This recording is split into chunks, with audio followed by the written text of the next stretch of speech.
Hello दोस्तों, मैं doctor Mohammad रफ़ीक। आज आपको मैं छींक रोकने का बेहतरीन एक दवाई प्रिस्क्राइब करूंगा जिसको लेते ही छींक तुरंत रुक जाएगी।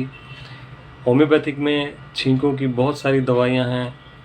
छींकें भी अलग अलग रीजन से आती है। जैसे एक तो मौसमी छींक होती है जो सिर्फ मौसम बदलता है तब आती है, एक जो साइनस के कारण होती है। लेकिन एक दवा इसके अंदर बहुत ही महत्वपूर्ण है जो दोनों में ही काम करती है। उस दवा का नाम है लेमना माइनर क्यू। दोस्तों, इसकी 5-5 बूंद 4 बार लेने से आपको छींक में तुरंत ही रिलीफ मिल जाएगा।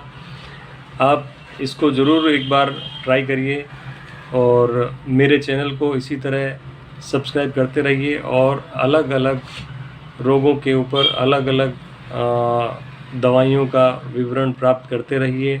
दोस्तों, थैंक यू।